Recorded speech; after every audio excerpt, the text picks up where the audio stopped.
Hey guys, we're doing an interview here with Dawei over her team that she's been using for I think around over a year now or so. But I just wanted to give you the chance to introduce yourself and maybe talk to them before we get started with the interview here. Okay. So hi everyone. My name is Dawei and I go by the handle Snowlu online. And I have been playing Pokemon my entire life, but I haven't been like actively playing in official circuit until recent years. So I'm originally originally from China and moved to US for study like six years before and just graduated from my PhD last year and currently live in New York City for work. And a thing I love to mention first is that there are lots of very talented players in China, and the community there is really strong. Hmm. But unfortunately, we don't have like official video game tournaments there, and we have like language barrier and internet barriers. Mhm. So which make it like more difficult for us to be recognized by the rest of the world. But Mhm. for example, last year in Worlds, two of our Chinese players qualified in other regions. They made top 8 in Worlds.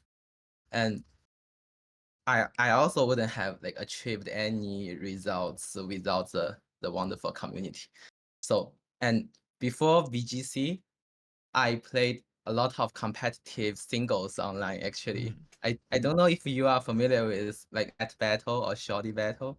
Like Uh, it's like I haven't heard too much about singles, but you can yeah, explain it to it's me. like I started at around 2009 or 2010. Mhm. Like I started around that time, and but uh, anyway, for the official circuit, I attended the first EUIC in 2016 Mhm. because at that time I was visiting Europe for several months for study, and that was my first major.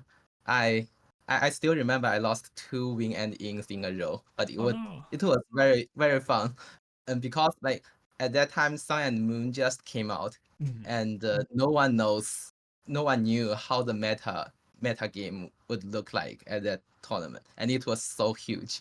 Yeah, but and after that, I didn't play any like official tournaments until I moved to the US, and and I I didn't play many tournaments, and I didn't do well enough in 2019.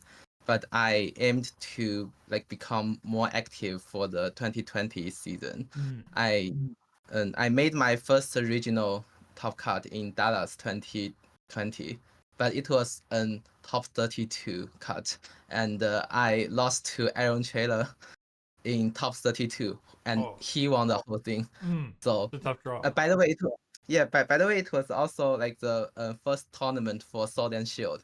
So Mhm. that's also again something I really like. Mhm. Yeah, Yeah, Dynamax and and everything. after that, um, COVID came, and which was very sad. Mhm. I didn't play much Pokemon for those years, and I was completely like immersed in the Splatoon community at that time. Mhm. So, but anyway, I was so happy when in 2022 they announced that all the real life events were back, and so many players may knew me from NAIC 2022 because I did pretty well at that Mhm. event.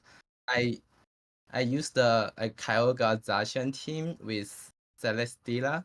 Mhm. Um, but I can actually show my screen right now. Yeah, yeah. It this team. I think I still open the Victory Road page.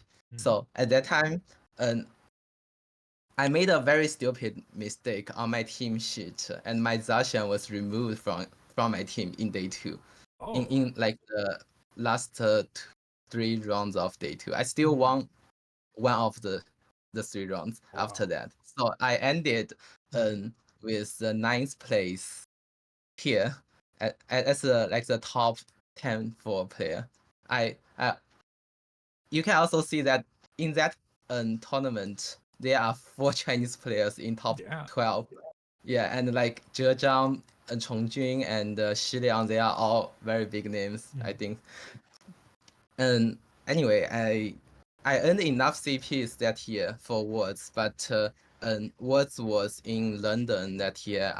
But I couldn't leave the US for some annoying visa issues. So I decided to write a very long team report with everything I had in mind, and it really helped many players at that time. For example, I think I also have this here.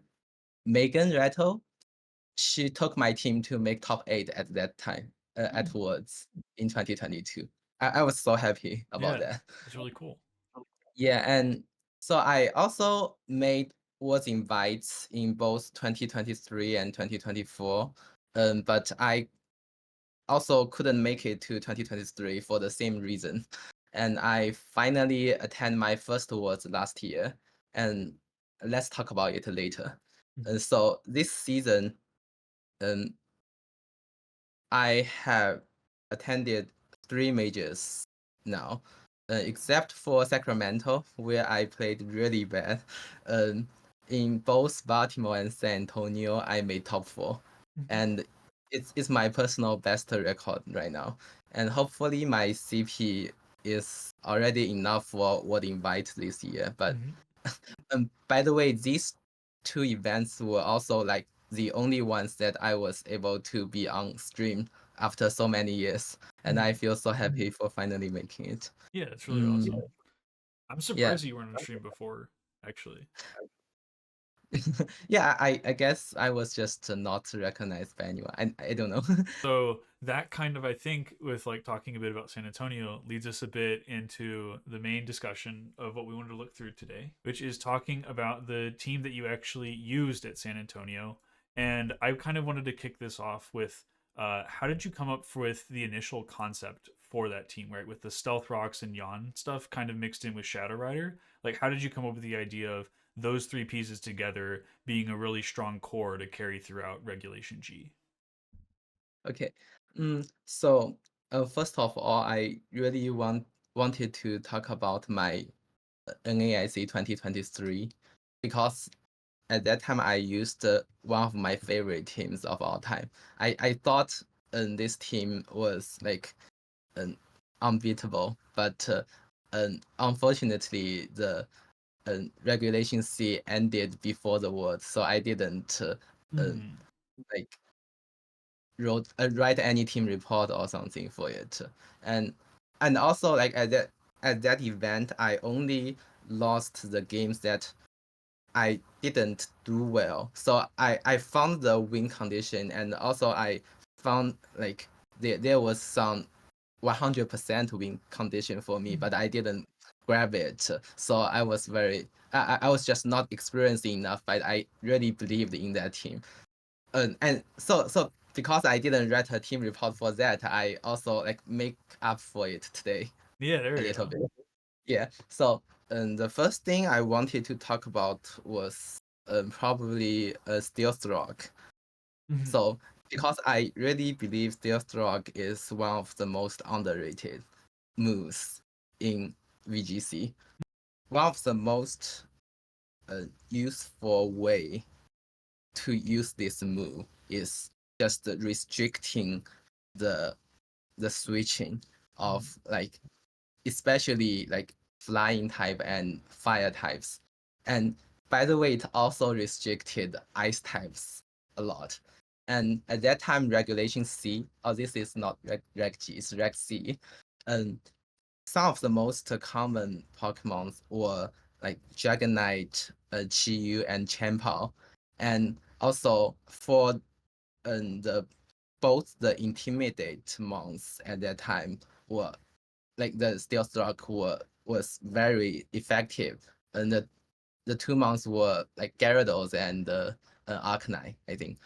So basically this team was very, very strong, had a large advantage against a lot of things in the meta game, like Dragon Knight and Champao and Flutter plus Shiyu, or like Ion Bundle stuff. So basically, as long as you set up the Stealth Rock, focus sash just is useless if they don't lead the focus sash mod. By the way, the focus sash is also like one of the most useful items in VGC, right? Mm-hmm. And the same thing still holds today. So for example, Qiyu and Qianpao are still very popular, and the most common intimidate user is Incineroar, which also like Stealth Rock does super effectively.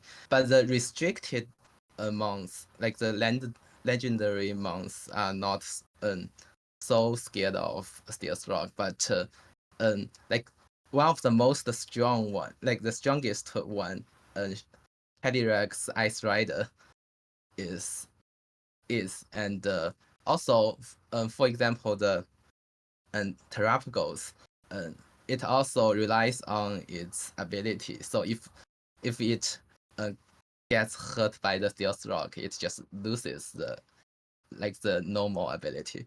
Yeah, Mm-hmm. but of course the most important thing about Stealth Rock is that it can change a lot of lines you have for like other super strong attackers later in the game, but we can talk about it later. Mm-hmm. And I also had a lot of play modes in this team. So for example, I had Tatsugiri, so my opponents will be like very aware of this Pokemon, and they will bring their like counter Dondozo Tatsugiri stuff. Mm-hmm. But I I usually just didn't bring it, so I can have 1 month like advantage at that time. And also I have a Scarf Goldango and Muskrada as the fast speed mode. Mm-hmm. It's kind of like the tailwind mode I have right now, but so it can just catch my opponent off guard if they are like just looking for my Dozo and Tinglu and stuff. So and also that means like Stand Tomb is also a very important move, but we can also talk about it later. Mm-hmm. And I think also like Dondozo has Young. Young is also one of the most important moves in this team, and it's just how to say, like it can break like the pace of your opponent. So basically, you can control the entire battlefield, like to get advantage from that. And so, by the way, the team I have been using for this season or like the past season, Reg G, was not originally created by myself. It was from a player called. Can you see my screen? Yeah, we can. This guy. So his name is it's called Lunavia VGC. So basically, this word is Lunavia. You can just use this word. And oh, by the way, the 2022 Celestila Kyoga Zashan team was also originally from this guy, but we created it ourselves, like together. And he is like my one of my friends in the VGC community that I knew like the longest, and he is also one of the most dedicated players in the Chinese VGC community. So he posted a team report for the original team last year in Chinese, and it contains a lot of things I'm gonna talk about today. Gotcha. Yeah. And so the last thing I want to bring up first is that I really want to share like the first part of his team report. I think I have it here. So this is in Chinese, but I can translate it for for for for guys. So he asked the question, what is the Calyrex Shadow Rider? What kind of Pokemon is it? Pokemon Battle is a game that as long as you knock out 4 Pokemon, you win. So basically, that number is the most important thing. So usually, getting knockouts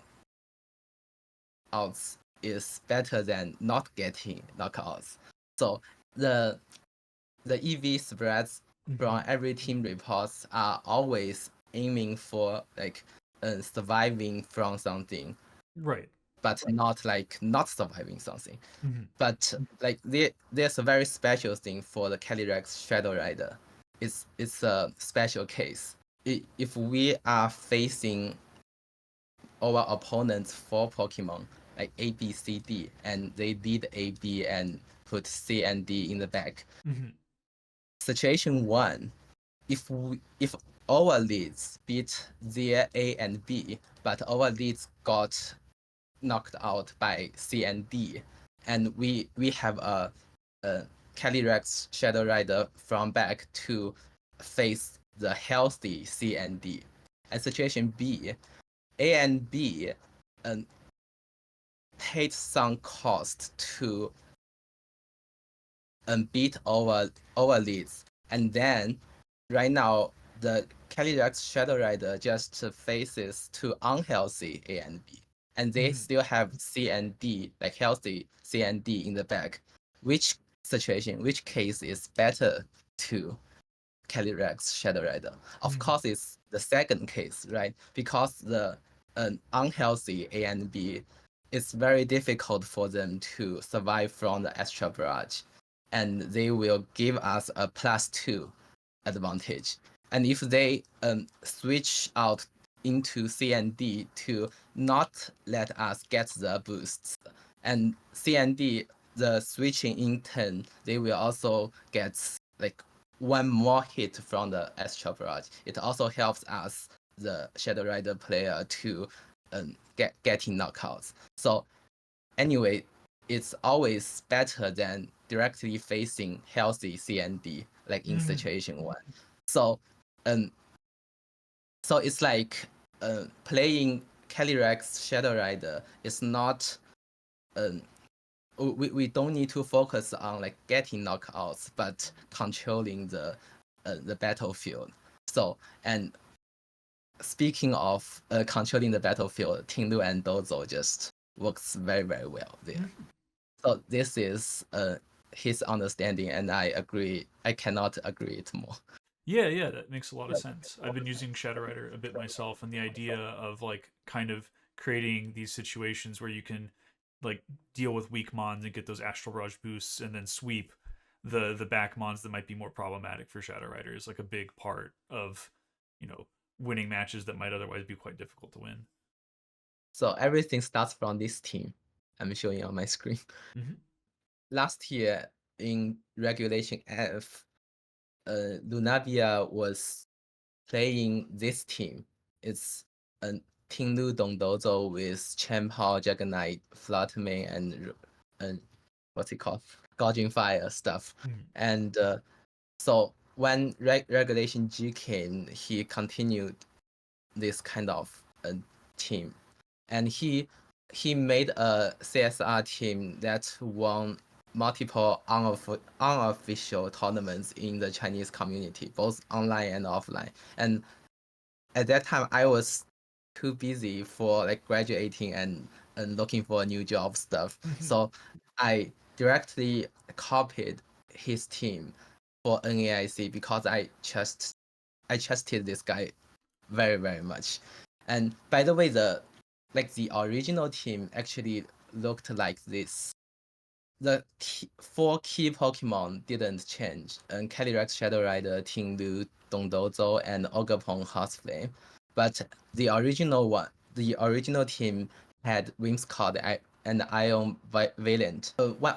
When he posted that team report, I think he already changed the Ion Variant to Region Board. So it's this version. I think it was in the Los Angeles regional last year. We found that there was a really, really strong Screamtail on stream. And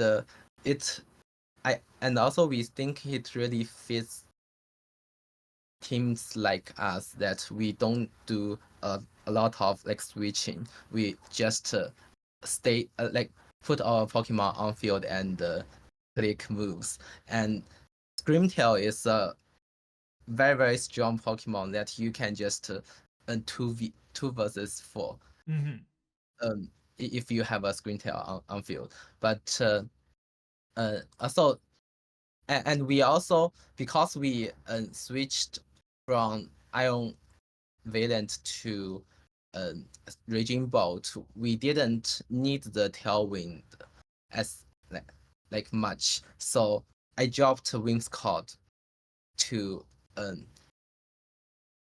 use Screamtail in my NAIC team, and it just worked so well. And I think in Los Angeles, the guy who used Screamtail was Zachary Dunbar, if I remember correctly, and he used to have a Dazzling Gleam, and we have the Play Rough because Play Rough can just knock out Urshifu more easily. Like with Stealth Rock, it can 1-hit KO Dark Urshifu and 2-hit KO Water Urshifu if they don't Terra. So and we also tried to use Screamtail to control some balanced team better. For example, some combine stuff like Terrapagos and other CSRs. And when I was preparing for this team report, I was also reading the chat history with Lunavia, and I found I said one sentence like this. Screamtail is so fun to use and so strong that it feels like our team has more layers. I don't know if layers are a correct way to translate it, but anyway. Yeah, it makes sense. And also, so at that time, I think the team worked pretty well in NAIC. I also played you, and your team was our worst matchup. If I remember correctly, you had a Calyrex Ice Rider with Smeargle, right? Yeah. Smeargle is like the nightmare for our team. Yeah. Fast Smeargle with like Hard Trick Room, decorate stuff. Yeah. It's Did you also use Terra Normal? I don't remember. Like on Ice Rider? No, Ice Rider wasn't Terra Normal, but I think it was just like Terrifire or something. Still Okay. Dodge Yeah, Whiz. so if it was Terra Normal, it was like even harder for us. Anyway, but at that time, we thought this team was very difficult to improve. Oh, and also, by the way, I still used this team in the Worlds with the only change was Screamtail to Rillaboom. And with Rillaboom, I could use the Ogerpon Heartflame with Grassy Glide to beat, like, not to beat, it's like to handle Hachikrun stuff like better with like because we have more priority moves. And also we changed the Raging Bolt to like a more offensive one because we just need those power in our team. But I also didn't do well in the words. But the guy who was working with me on the same team, and Zach J Kim, do you know him? Yeah. Yeah, he made I think top 32 at Worlds with 83 records. Oh, top 62. 32 or top 64. I don't remember. But anyway, he was only like one win away from top cut. and I one funny thing was that he played that win and in, he lost that win and into Luca Paz, who I won on stream this time, and and I believe he told me like the reason he lost a game very easily was because their Ditto transformed into Dondozo and fissured his Tindu on turn Oh 1 no. with a terrored Tindu on turn 1. So it was so funny, but anyway, I still believe this team was doing very good at that time, but I just didn't play well enough. And he also made some interesting change on this team. He didn't use double glide on House Flame. I think he used the Power Whip, and also he had a taunt on Shadow Rider, so Shadow Rider could just do more things than like just attacking. But we think there is one thing that restricting our team very, very much is that our we so another thing I wanted to mention, sorry. So at that time, so like last year, like the time around NAIC, we had an concept or an idea that a focus sash Calyrex Shadow Rider is so underrated and disrespected in the metagame. So basically, people may use different terrors on Calyrex Shadow Rider because it just has it has one weakness is that there are 2 4 times super effective types to Calyrex Shadow Rider, and they just use different defensive terror for it. But we thought we really wanted to save our terror to Tinglu. The idea to solve that is just put focus sash on Calyrex Shadow Rider, and it just works very well because you don't need to use your terror. You can just beat the mirror, for example, and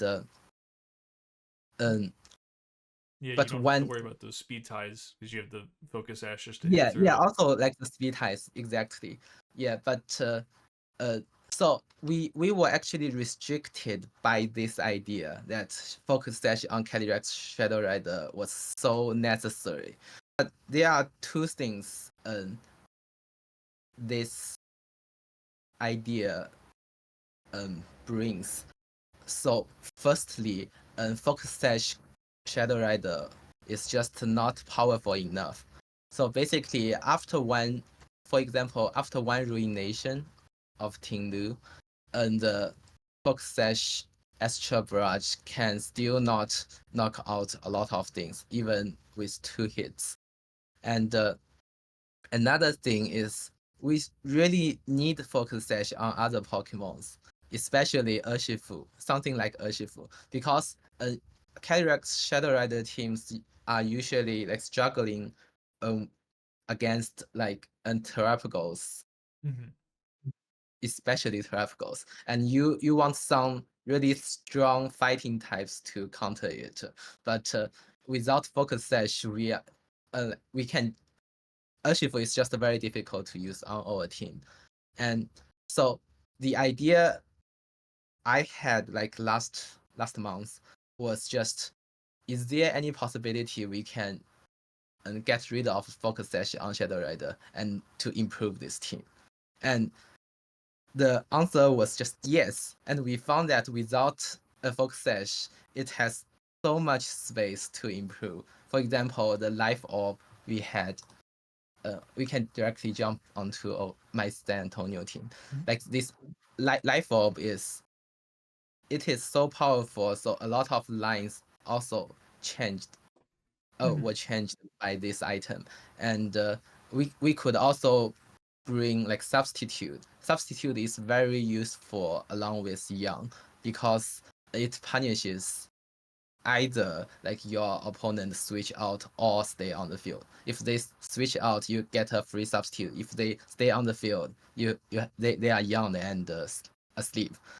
So and this is like the most important change from that team to my current team. And also I can bring back Wimscott and Urshifu for a more offensive mode for my team.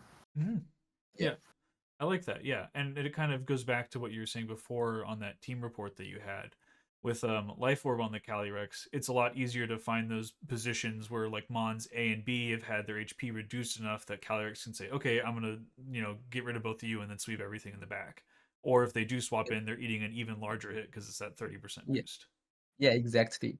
Yeah, and it also just opens the possibility for joining Urshifu, and I like Urshifu is just too strong in this meta game. Yes, Urshifu is definitely a very good Pokemon.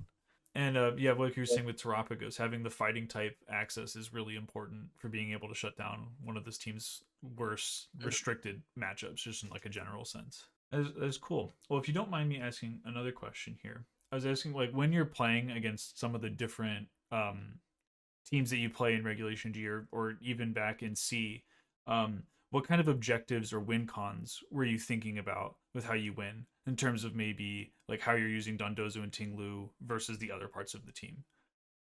So there are several things. One is that Tinglu Dozo can just survive from so many attacks. And and one very important thing I forgot to mention is that I always tend to use unconventional teams. So that is actually a huge advantage for me. I don't use like very weird team. I use strong Pokemon. I still use strong Pokemon. I just use them like in different ways Mm-hmm. from like unconventional ways. So I say it's an advantage for me because like if you are my opponent, you just don't know what I will do in the battle, at least in game one. So it's like in game one, I almost always just bring Tindo and Dozo and see what what my opponent does to me. Okay, and could you just walk us a bit through your San Antonio run and the different matchups that you faced, like across days 1 and 2 and in cut and everything? Yeah. So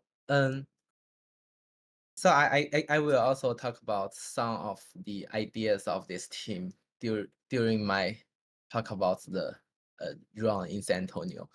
For example, I um my my round one opponent, they didn't end up with a very good record, but it really showed the strength of my team in this matchup. So they had a I think it's just Mystic Water Kyogre with a Tailwind stuff. And like in game one, I just lead Tindu and Dozo. And their team without the Kyogre, there is nothing that can like do huge damage to Tinglu. And Tinglu just spent ruination to all of his Pokemon. And he didn't bring I think he didn't bring Tailwind in game one, but and then his all his Pokemon were just outsped by my Shadow Rider, except the Scarf Urshifu, but Scarf Urshifu cannot beat Ogerpon. So that's my and I also managed to just click one ruination into the Kyogre slot, and I got and their like half HP Kyogre was knocked out by my Life Orb Astral Barrage.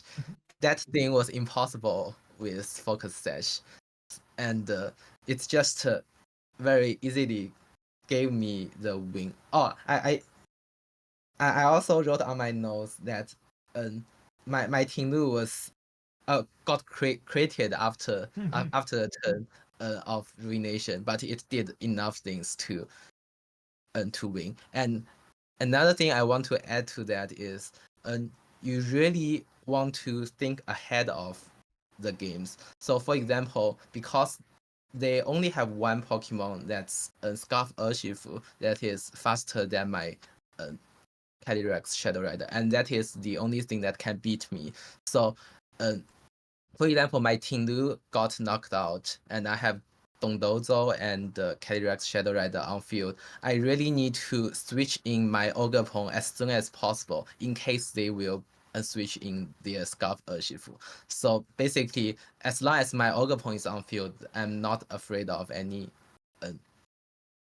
like faster Pokemon. Mhm. And I said it that run really showed the strength of my team because like in game 2 I directly changed the mode of my team. I just brought Whimsicott and Ogapon, like led Whimsicott and Ogapon and use Calyrex Shadow Rider and Urshifu in the back to just run through their team with the Tailwind mode. And interestingly, they also didn't bring an Phregraph in game 2 because they brought Phregraph in game 1, but it was useless against Dozo and Tindu. So they didn't do that in game 2. And then I can run through them by Tailwind. So this is also a very interesting point of my team. It's just it has so many different, like it is so flexible. You can just lead with any two things actually, and go from there. And it's just difficult for my opponent to predict. Right, And yeah. Because you're playing that one step ahead and then kind of conditioning them into yeah, behaving certain yeah, ways, and you're like, oh, surprise, I'm doing something different this time. yeah, exactly. Yeah, and I think I almost lost my round 2, and it was something really weird happened that runs. I don't want to talk about it like very much Mm-hmm. because there were a lot of team sheet errors Ah, on his team, but it was already a reprint of the team sheet. I think they did something very weirdly. Not it's not my opponent did anything wrong. It was the organizing I see, stuff. like some kind of misprint or like something was wrong on Yeah, Arcanine yeah. or So something. I was so distracted in game 1 and just lost. And game 3, I think he played very very well, but I got lucky because uh I think it's like in at the end of game 3, I thought my healthy Dozo can just one we won their healthy Necrozma, but Mm-hmm. they ended up didn't bring Necrozma. It was Ursaluna, so I couldn't young it. Oh, So I thought I lost, and mm-hmm. it was also like on the song my wave crash couldn't do like I think it only did like 30% to that Ursaluna. So and another wave crash I knew it couldn't KO it. So I but I had one last move that I could click. I was so sorry, but anyway, that was the reason I brought Fisher, and Yeah. that was my first like actually I I used this team. I decided on this team like very let's say like well very close to the tournament. So uh I was actually on another team with Lunala stuff, but I ended up deciding this team looks stronger in this meta game, and uh, I and during the only I think I dropped the original team to use this team on Tuesday that week, and during the 3 days practice I didn't click any feature in the practice, but I believe feature is very important in the in Dozo because like the first move is just irrelevant for all my strategies. But um, so if you don't know what move to bring, you just bring Fisher. And that one was my first Fisher in the week, or like in a year maybe, in half year. Yeah, like I clicked 3 or 4 Fishers in words, but I missed all. And this time it was my first Fisher and I hit, and I knew I was like, it was my day. Yeah. So anyway, I also wanted to jump to round 4 for a little bit, because that one was my only lose on day 1. They had a very special Pokemon, Snorlax, which counters both Calyrex, and it also has Young and Fisher, so it kind of countered my Dondozo and Tindu, because we are also controlled by their Young, and if I didn't play carefully, I could just be controlled by them like very easily. And at that time, I think we both, like my Dondozo and their Snorlax, just clicked Young and Fisher to each other, and they hit. I missed. Oh. So I lost that round. So basically, in day 1, I lost 1 round by Fisher, and I won 1 round by Fisher. Yeah, that's very interesting that you end up facing another team using Jan Fissure, which is not Yeah. entirely a common strategy, as you alluded to before, to be doing in a Reg G.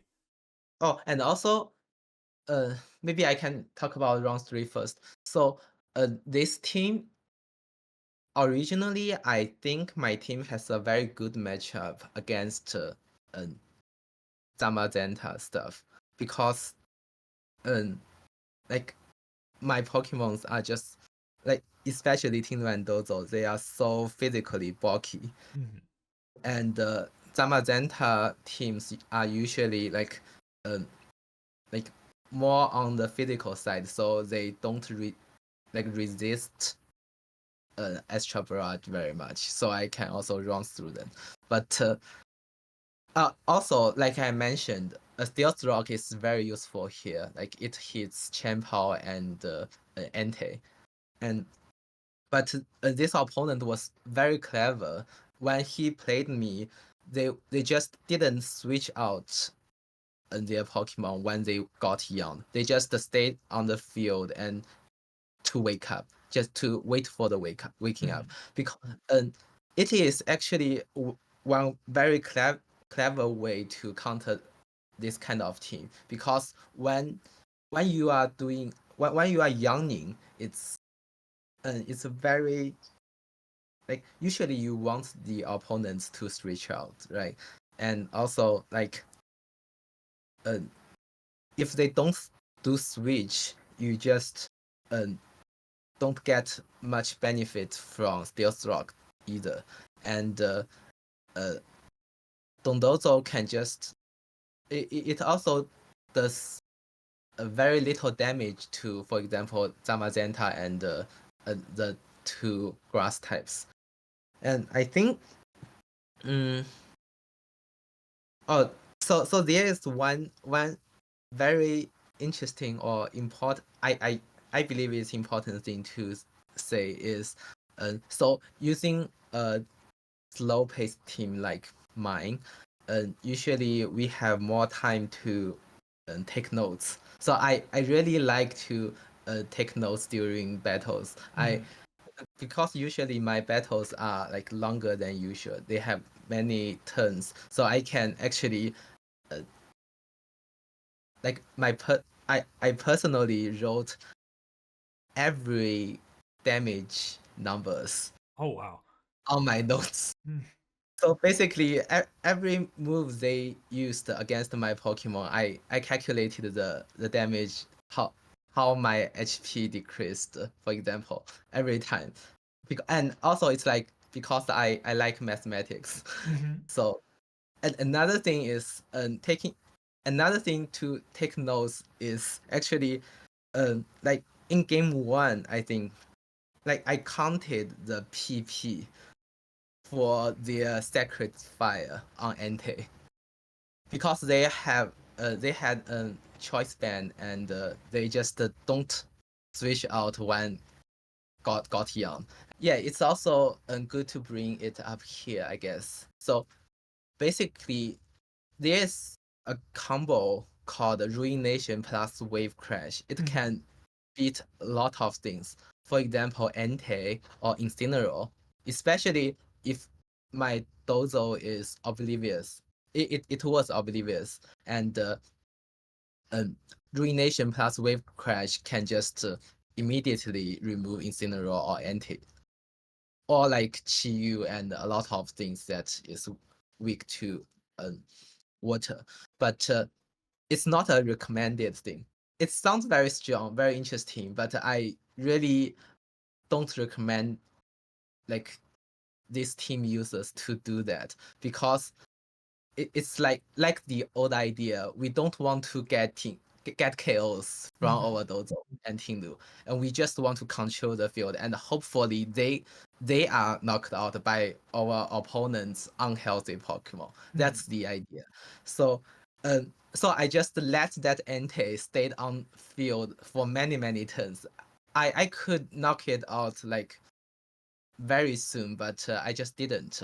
I just let it stay on the field and just let them click a sacred file to the end, and they used up all their PP, and I read it because I took notes.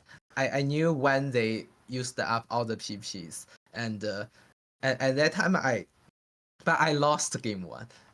That's a very interesting thing, because I knew they used up the PPs, but so I predicted they will switch out that turn to switch it back like in the future, and like my Ogapon just didn't protect and attack the anti slot, but as a result they also didn't switch out, and they were on field for that 50% possibility to struggle my like unhealthy Ogapon, and I got knocked out. Oh no. Yeah, so and their last Pokemon was a Shadow Ball Flatterming, and my CSR could just not survive, and that's like the first game. But but it was still very nice to remember if they used up all their PPs. Yeah. And yeah, and and it's also like I also did my like my best option to just predicting them to switch out, because even if they stayed on the field, they only have 50% to like Target attack the right slot. the right slot. Yeah. And for both game 2 and game 3, I think so for all those games, because it's a Zamazenta team, I had to use Tindu Dozo in the front, and Shadow Rider and Ogapon in the back. You can also try to use Whimsicott for this matchup, because otherwise you are not faster enough to beat Booster Energy Flatterming. And but the reason to bring Ogapon is that Shadow Rider is just too weak into Sucker Punch.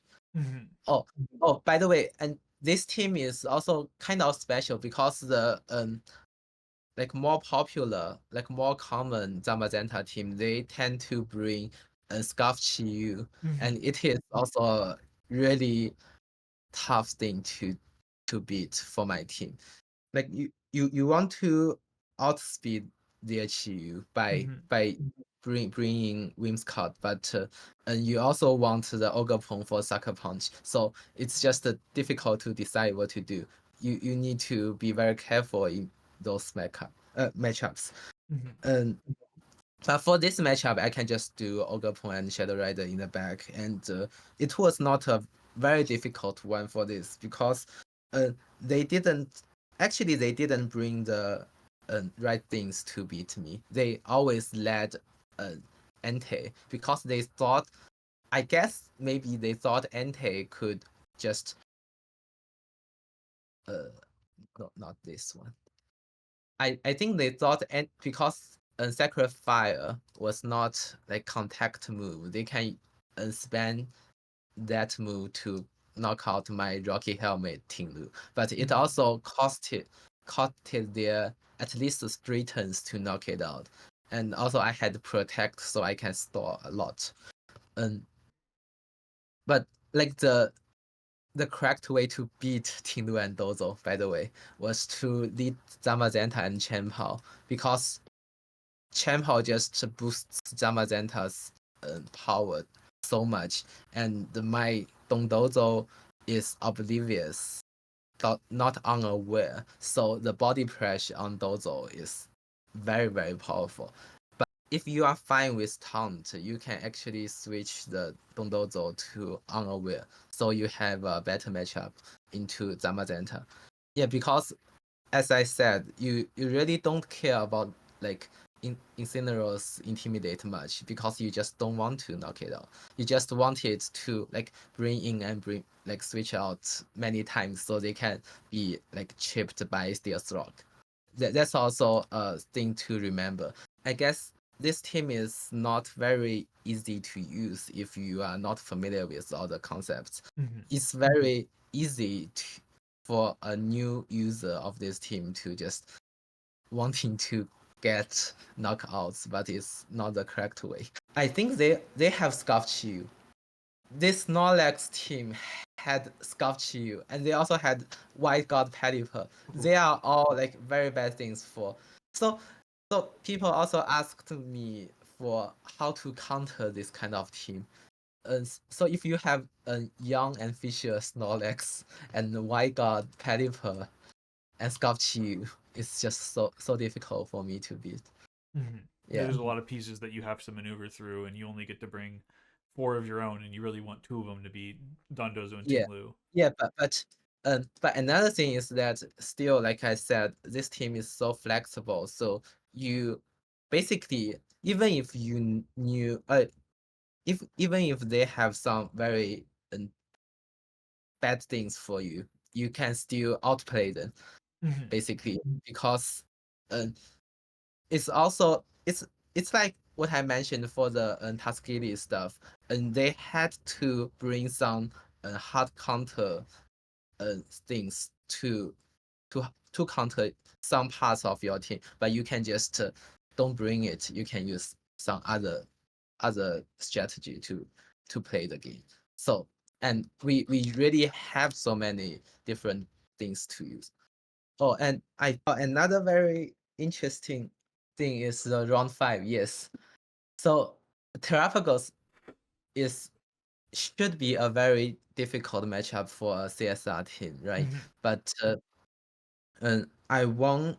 I think I won this round pretty easily, because they had a combine substitute like the standard Terrapagos balance team, and so basically, firstly, Terrapagos without choice specs is just too weak, because they have to do some combines to get enough damage output, and they only have 8 PPs for Terra Storm.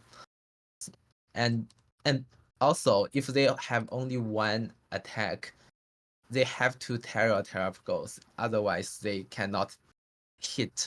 They just cannot hit CSR.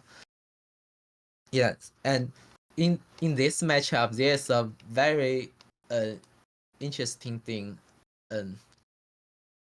I wanted to mention.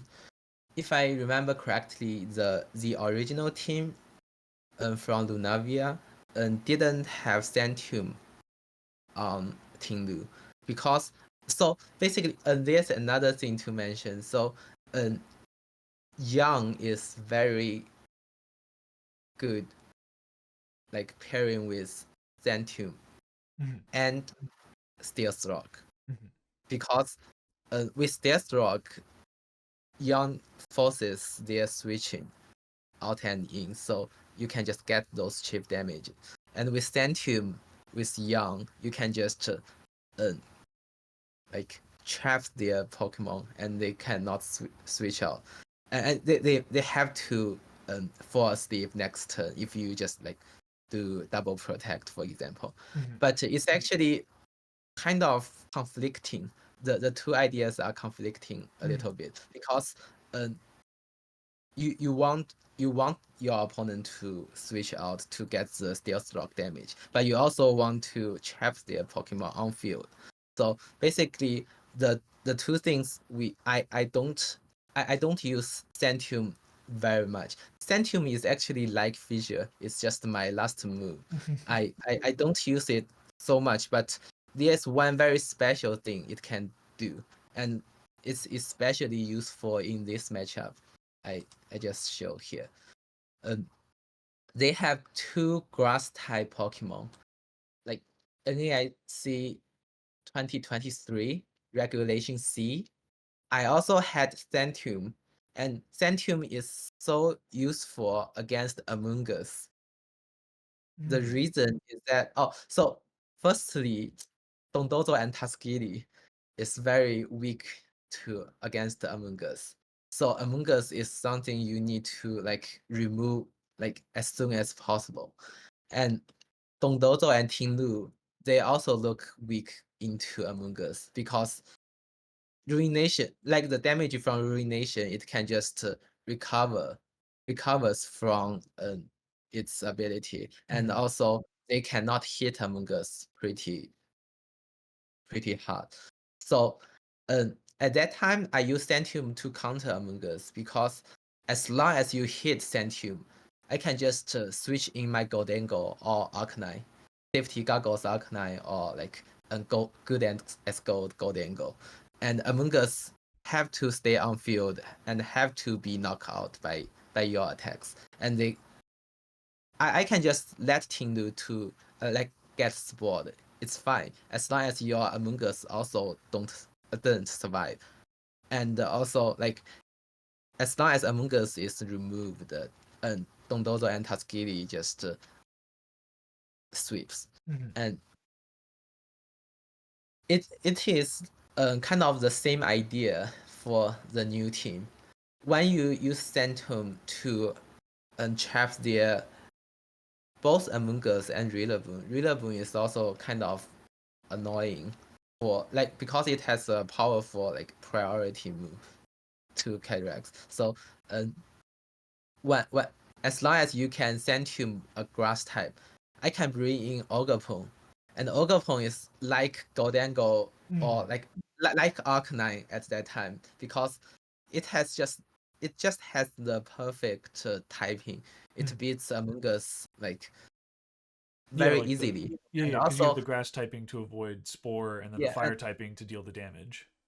yeah, it's exactly. And for this matchup, they can. Oh, so this matchup is even easier because even if they terror the Among Us, I can still hit them super effectively by Ogapon because they are terror water. Even if they are not terror water, they want to, for example, if Terror Dragon, I don't see many Terror Dragon Among Us much, but presumably they are Terror Dragon, and they still waste their Terror, and their Terrapagos was just useless then. Right, it's a So significant trade-off. Like their Mungus can live, but then that means they have no way to hit Shadow Rider, so yeah, Shadow Rider will just sweep the end game. yes, right. So so Centium, like the most common way to use Centium is for things like this. So you can trap especially Among Us and Rillaboom, but you can also trap a lot of other things. And its damage is also nice because otherwise, especially when they have a low HP, when Ruination is not doing enough to them, so you can have Centium. And by the way, I also see because I already posted my paste like the second day of the regional. I saw many players were trying this team like by themselves, but I also saw a lot of people they really loved to press Centium, and it's not a very recommended thing, at least personally from me, because Ruination is just like the most like it's just the best move, but people don't recognize it much. Like ruin, as long as you hit many Ruination, it's like you have already knocked a lot of Pokemons out. It's Yeah. Like if you just yeah, click Ruination twice, you've effectively removed like one Mon's worth of HP from their team. yeah, right. If I remember correctly, in game 2 in this run, after a Stealth Rock damage, a Rillaboom couldn't survive Ivy Cudgel.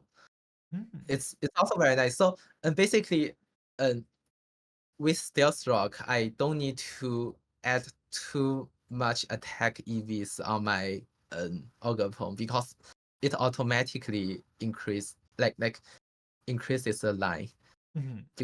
For example, the Rillaboom cannot survive every Cudgel, and I think Urshifu could not survive a grassy terrain Honeditch either with the and also like they have focus session and I have Stealth Rock. It's so useful there. And for this matchup, it's also I also did a very tricky thing. It's actually not so tricky. It's also a very common thing. I didn't bring Calyrex Shadow Rider in game 2, but they were so afraid of it. They had to save Terra for Terrapagos, but I just didn't bring it because I found that if I had Ogapon and Urshifu in the back and Tinlu Dozo in the front, and it's just so much easier for this matchup. And I also wanted to mention that, so because I added Urshifu as a fighting type to improve this team, it can actually use Terra instead of Dark. I used an old Urshifu from another team, but after the regional, I found that if it's Terra, it might be better because you just hit like trap goals and other normal types like more hard. Yeah, it also helps a little bit against the Kyogre matchup, but I will mention it very soon. Yeah. There's some interesting calcs there with the Terrastellar close combat. Yeah. So there's one very interesting thing I should mention earlier is that I didn't face any Miraidon both days, and it was like top 1 usage on day 1, if I remember correctly. Yeah, I believe it was. I think it was like almost 25% or something. Yeah. So I had to admit, like I was very lucky the entire tournament, pretty lucky, and but Miraidon is not a very it's not a bad matchup. I want to say it's just you cannot young them because they have electric terrain. Right. But that's the only thing. You still have some advantages because you have Ting for example. They cannot use electric attacks like very easily, and Calyrex Shadow Rider is just naturally faster than Miraidon. So Ice Rider is, I think it's like the second most used restricted, right?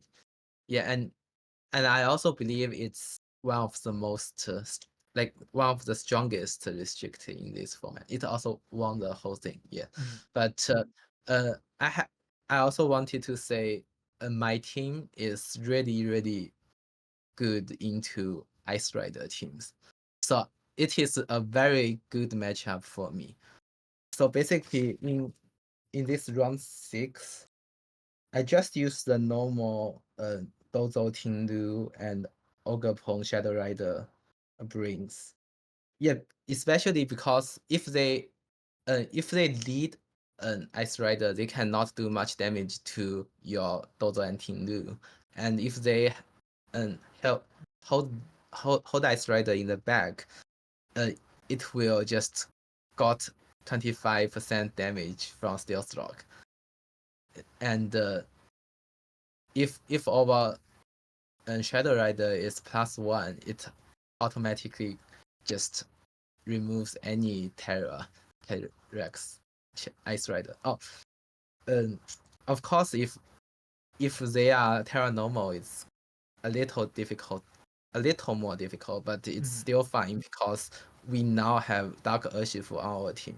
We can also not bring Tindu and Dozo into Ice Rider teams. You can also just do a more offensive lead like Ogre-Pom plus Shadow Rider. Ogre-Pom, firstly, it beats Among Us, and Among Us was always an annoying thing. And as long as your Shadow Rider is safe from like Spore, you can just spam Extra Barrage. Usually they don't have much way to handle it. But this team, they had Free Graph, so I didn't do that lead. But if they don't have Free Graph, you can just Ogre-Pom plus Shadow Rider. And another interesting thing is that because Ice Rider teams, if they see such two strong, powerful Pokemon on your field, they are tempted to set up Trick Room. But if they set up Trick Room, my slow Dozo can switch in, and it is so useful to either store the Trick Room with Young, or just deal damage in Trick Room. And by the way, like the choice to bring substitute on my Calyrex Shadow Rider was also very, very useful to store Trick Room. I did it several times, and it's just amazing. You can store all the 5 turns with substitute and follow me stuff. Yeah. Yeah, like set down a sub, protect, follow me, everything. Oh, Yeah. that's really interesting. Yeah, using because the Dondozo is actually guaranteed to be slower than all Ice Riders, right? With the Yeah. IV training. Right. The Poke Paste I posted was like 47 speed Dondozo, but because I couldn't get the exact number in game, actually my rental team was 45 speed, but it doesn't matter much as long as it's guaranteed to be slower than Ice Rider, actually. And also there are many Terrafire Ice Rider, so Dozo is just very good into Yeah, that. then you have very good pins with like Urshifu Yeah, and so Dondozo if work they are together not sometimes. terrified, you have Ogre-Pon. If they are terrified, you have Dozo. Something like that. Round 7 was my hardest matchup, actually. Like, except for Snorlax, of course. But they hard countered Calyrex Shadow Rider so much with a Terra Dark White Oh, God Pelipper. you can't even psychic it. So I was easily beaten in game 1, I think. So they don't have Urshifu. They don't have Water Urshifu, which was a very good thing for me. But they just use a Rillaboom and Champo to for my Tindu and Dozo, and I was also that is another way to beat Tindu and Dozo. So basically, Dondozo cannot survive from a sort of ruin Wood Hammer, and my I have Terror Dragon Dozo, and it is just put there to scare my opponents. I never click it. Yeah, because we just never leave the Terra option to Dozo. Hindu and Shadow Rider are always like the better options to do that. Also, like if my opponent is smart enough, they will know that Dozo is the priority thing to remove because Yawning is just too annoying. And basically, in this matchup, I faced Terra Dark White God Pelipper with a Champo on the side. So my Cataract Shadow Rider couldn't do anything, even if it's young. Champo was asleep. My Psychic and Astral Barrage just couldn't hit either of the Pokemon. Mm-hmm. And I did some very, very difficult, like very, very hard calls in that, like in both game 2 and game 3. If I remember correctly, it's like they pressed the White Guard 2 times in a row, but I still clicked Astral Barrage in game 3 and win that. Mm-hmm. Yeah, something like that. You just need to read, but it's just so difficult. I still believe that was just my lucky day. And yeah, also they also have White God on Zamazenta. So basically, if Zamazenta and Champa are on field, if they click White God, you can just not hit Champa at all. And Mm-hmm. Champa is so annoying because every Champa right now have throw throw. So if they only have Sucker Punch, you can still use like substitute to like do a mind game with them. But Mm-hmm. if they have Throw, it's just so difficult. I I played some really hard mind games with this opponent, but luckily I did it correctly. Yeah, but they were also they also made it to day 2. They play very well actually, and that team is so difficult. Mm, Yeah, I can see with the double wide guard. I mean, Terra Dark Pelipper is crazy to just like completely shut down. Makes it a lot yeah, harder. Like you can't remove it with like the psychic on the wide guard turn or anything like that. yeah. Yeah, and for the final round in day 1, I think it's just another Zamazenta matchup. Oh, but they have the Scarf Shield Yeah, that stuff. looks like Uh, a Snow Zama with the Raging Bolt yes, over the Nozama, Rillaboom. yes. Yeah, but I think that's that also shows another strength of my team because they just didn't know how to beat my team. Mm-hmm. Like just with a glance with my at my team sheet, they didn't realize like Scarf Chiu was the most important thing to beat my uh, Shadow Rider. Because they, for example, if they see Tinglu and Dondozo, they just don't want to bring Chiyu, right? Mm-hmm. But Chiyu is so important here. Uh, I think they brought Zamazenta, Champao, Among Us, and Raging Bolt in game 1. Without Chiyu, I just sweep with my Shadow Rider with enough damage from Ruination in the front.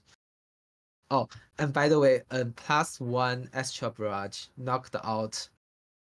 It firstly it guarantees the knockout of Champao after Stealth Rock. Yeah, and it also knocks out Raging Bolt with a Stealth Rock Ah, because they're not +1 assault Astral vests. Barrage Mm. because it's not Assault Vest. So I believe without the Stealth Rock, it has some possibility to survive Mm-hmm. for the Raging Bolt case.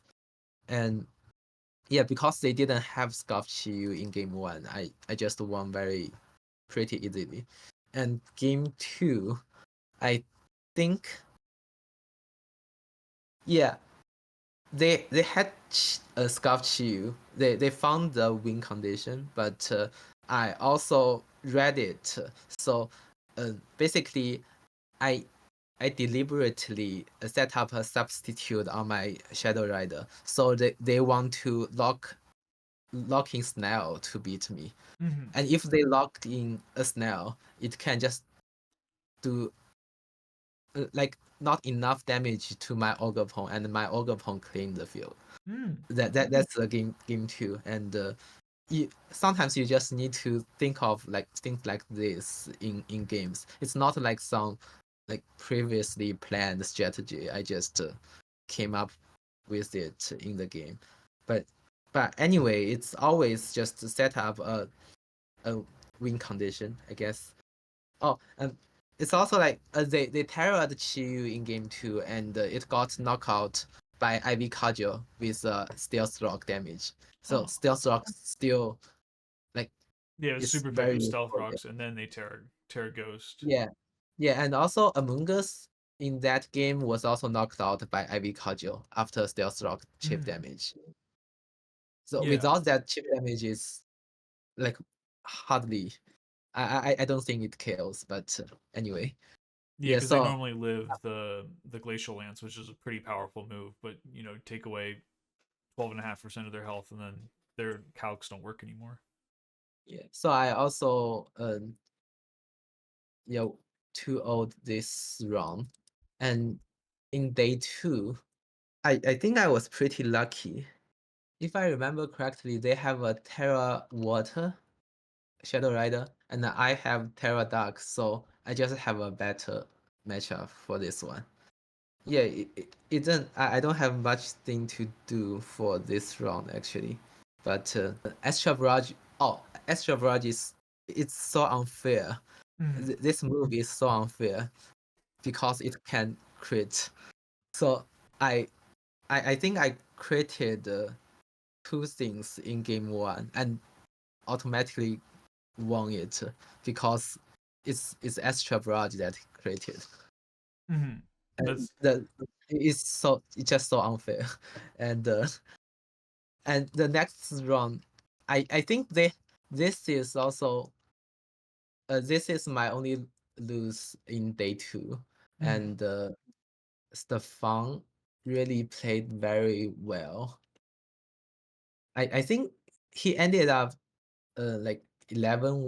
Oh yeah, Yeah, because I yeah, got up paired this round, and they were all like X0 at that time, and yeah. so they would think they have a very good matchup into me because they have a very offensive Tioga.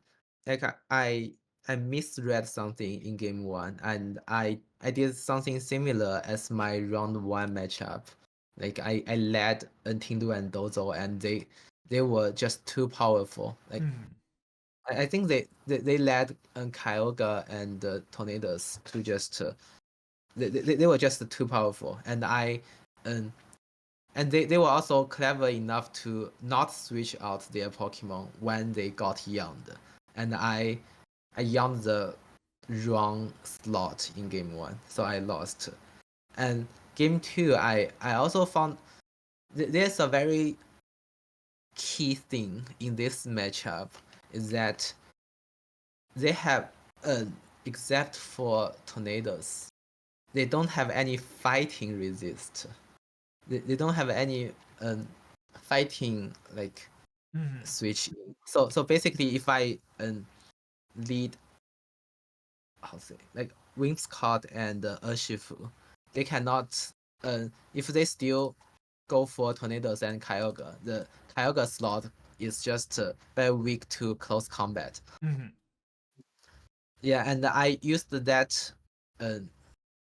that idea to um, deal some damage with Urshifu and sweep with Calyrex Shadow Rider Mm. later. And also like +2 Astral Barrage can knock out Kyogre.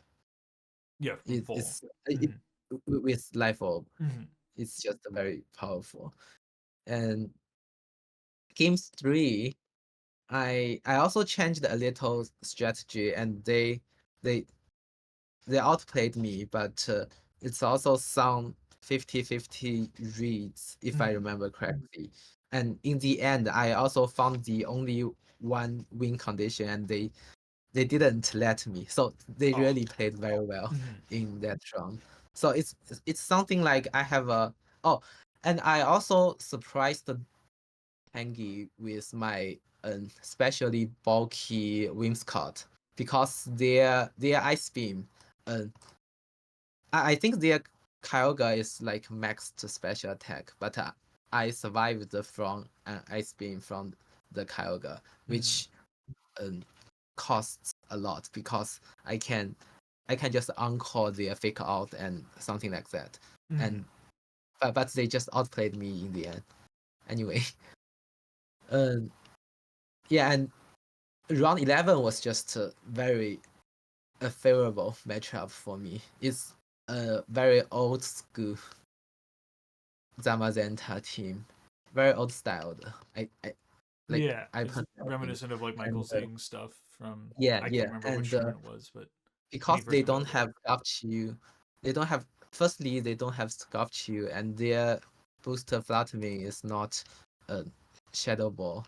So I just it's kind of a easy matchup, and um they also because they were not familiar with how I would play, they brought Latios in game one, but Latios did nothing to Dodo and Tinglu, and I don't need to do speed control with you, and so they wanted to, for example, match my tailwind, but Mhm, it's not useful at all because I just go with the slow mode, mhm. And you and just use Ogre Pawn to protect from the Sucker Punch. yeah, and for this team, I also used the strategy with like Centium to trap Among Us and bring in Ogapon, but Centium missed and Ogapon. So it's like I usually do this Dongdozo and Tinglu Mhm, and switch out Dongdozo into Ogapon and Centium their Among Us, mhm. and whenever that Centium missed, it's very painful. Oh yeah. And it's also like that turn I switch in Ogapon. My Ogapon got sludge bombed and poisoned. It's kind of unlucky, but it's just a too like the matchup is just too good for me, so I still won the both games. Hmm. Sick. Yeah. Oh, and also because it's a very like old style Zamba Zenta team, they have Ice Spinner on Champion, and Ice Spinner. I really like to see this because my Rocky Helmet Tinglu is just more stronger, Right. and also because usually against the Zamazenta team, my Tinglu got flinched a lot, Mhm. very many times. But with Ice Spinner, I'm not afraid of that. Yeah, yeah, that's my Swiss rounds. I talked too much maybe, No, no, no. but yeah, I hope they were helpful. And top cut, I was so lucky. I was so lucky. All my top cards were streamed. Yeah, I remember watching Yes. all of them from the while I was still there. Yeah, and it's so interesting to showcase my team on stream, especially like for top 16 this round, this match, I directly showed my tailwind mode and I didn't go for Tinglu Dozo at all. And I still remember the casters were um like hoped to see Tinglu Dozo, but I Mhm. just yeah, it's just so much fun. And oh, and by the way, I think Jackson they were also one of the 8-0 from day one, Yes, right? they were. So yeah, so on the night of like in the evening of day one, Mhm. I watched all the streamed matches. Like I watched the replays and watched all the at least I took some notes for all the people that were X1 or above, so I Mhm. can prepare a little bit. And I saw their Urshifu is not fast enough, so that I knew their Urshifu is definitely slower than my max speed Urshifu, and that's a good thing. And I also saw that like their entire team were just outsped by my Shadow Rider, as long as they don't set up trick room. But it's uh, so I see many people saying that they should bring a free graph. I also agree that they should have brought a free graph, Mhm. but even one thing is it needs a lot of guts to bring to set up trick room if you see Hindu and Dozo. Mhm. It's It's very it's hard. just difficult to bring it. And also even if they set up the trick room, I still have several things that can run through their team. And it's also like Zacian is very awkward in this matchup because they are slower than my Shadow Rider, but they were faster than my Ogre. So even if they set up Trick Room, it can be beaten by Ogre. Right, yeah, you can I outspeed it either way with the like yeah Ivy Cudgel's super yeah effective move, or just Astral Barrage does crazy damage. right right yeah, and um so first game I think um oh they in first game they led Urshifu plus Zacian. And I just directly led Ogapon and the Whimsicott.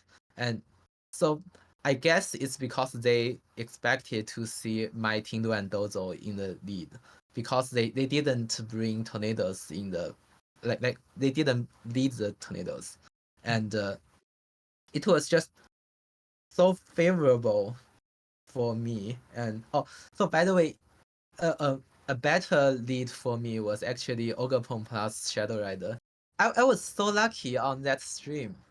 On that stream because my Ivy Cardio, I believe it's created, but I guess if you knew the matchup um enough, you will know that like all the crits I did in that matchup didn't matter, Hmm. or like all the misses I got um from the Obliquon Storm was actually favorable to them, Yeah, not because to it me. keeps the you wanted the free switch in. Yeah. Yeah. Yeah, so basically the idea is very simple. You just set up trick room and not trick room. You set up a tailwind and Mhm. hopefully they cannot match the tailwind to you, and you just switch in Shadow Rider to sweep and everything because there's nothing that can survive 2 hits of Extra Barrage Mhm. except the paragraph. Mhm. It's also like they were not familiar enough about my team, about like the potential strategies I could use. Mhm. Like and they lost game one to me because they were too how to say, like they knocked out Whimsicott too early. Right, because whenever you set up Tailwind, and if my Tailwind user was knocked out, I can freely switch in my Shadow Rider, and Mhm. it's just too free.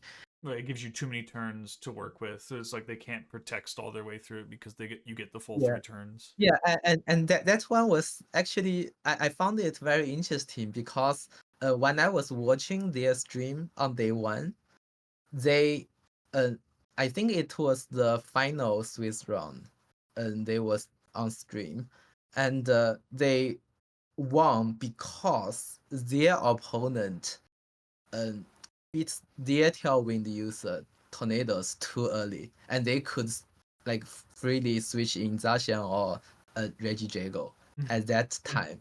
So, but they didn't realize that in my like our match. So they also beat my Whimsicott too early, so I can like run through their team like easily. But Mhm.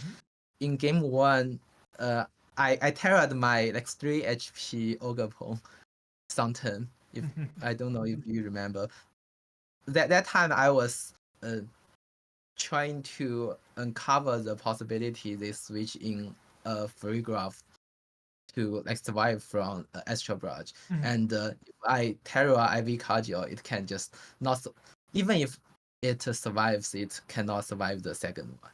Mhm. And also there's one like sidekick I clicked later, but like instead of Astra Barrage, it was because I knew like some bulky Urshifu can survive from Astra Barrage, Life of Astra Barrage. Mhm. So I cannot let them store the Tailwind so easily. So I also cover that option. So basically, I was very happy I could like think of every possibility in that stream match because one thing was that matchup was too favorable to me, and another thing is just I'm so happy to like think of all the things I needed to do to win. So Mhm. it was kind of like the Baltimore stream match versus the special attacker team. It was just too favorable. I don't think they have and much thing to do. Mhm. Yeah. Oh, and it also shows one thing that um, I think in the current meta game, people don't respect Tailwind, Life of Shadow Rider much. So because it was kind of like it was also some old thing, like at the beginning of Regulation G, people are doing that, but later Shadow Rider teams are always like more balanced Yeah. for Yeah, like setup. double fake out was very popular with like, Yeah, yeah, you know, yeah. priority So block or Amoonguss and stuff. yeah, so it's also like I guess at Jackson did so well in day one also because they like people nowadays they don't respect Tailwind teams very much. Also Mhm. like Pangy also did so well in both days. They also had a very offensive Tailwind teams.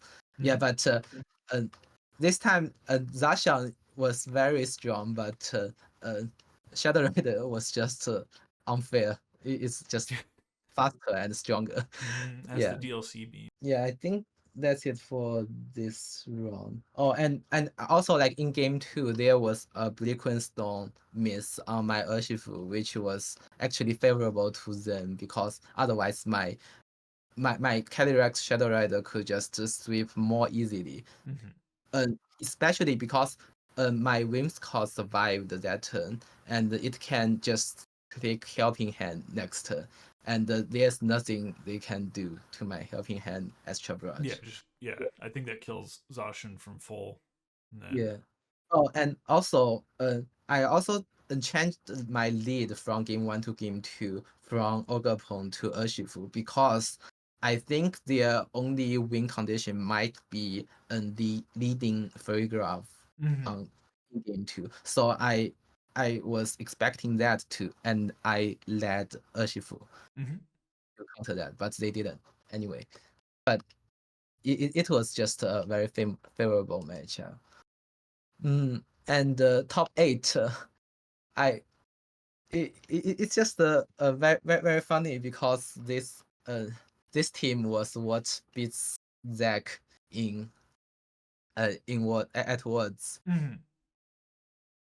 and Yeah, that because their Ditto was too strong, yeah, and stealing the fissures. yeah, but now I have a better team, I believe, and I also had enough time to prepare for it. I really uh want to like shout outs to Gavin. He was helping me prepare for like my top card matches, and it really worked. And also, I was so lucky because my top 16 round was streamed, and it was like, um, so I played it before other top 16 tables. Mhm. So basically, I had more time to prepare for my next round. Yeah. That was also Yeah, very because they nice. streamed your top 16 match while top 32 was playing, right? Yeah. So uh for this team, I have just um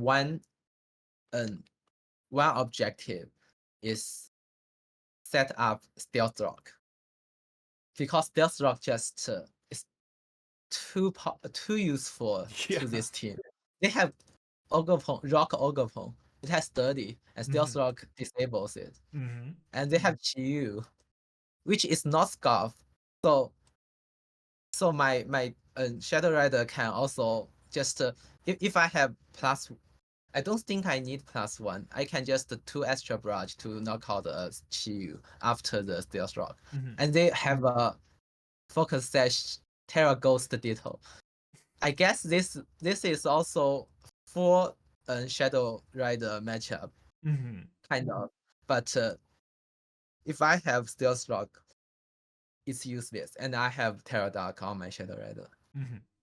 Yeah, and also like Crydon, if it terror to fire, it's also weak to Stealth Rock.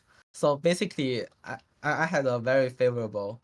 Um, so it's not like I had a very favorable matchup because this team is just too powerful. It can just sweep my team even if I have like bulky Pokemon.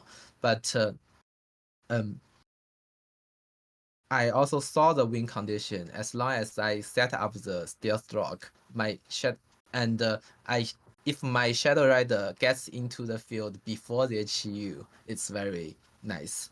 And also, but at that time, I think their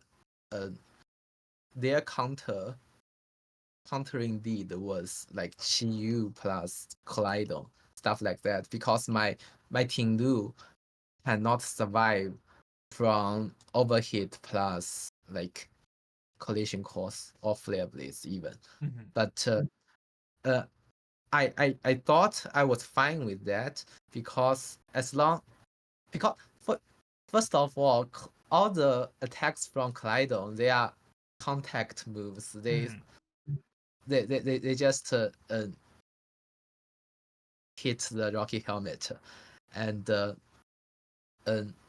and also except for these two Pokemon, they can not do much damage to Dondozo. That's also a very good thing for me. And they didn't bring Raging Bolt. Actually, if they brought Raging Bolt, it was a little harder for me. But and I was too lucky. Both their Power Whips missed. I remember. My Dozo. So especially like the first one, I didn't want them to miss.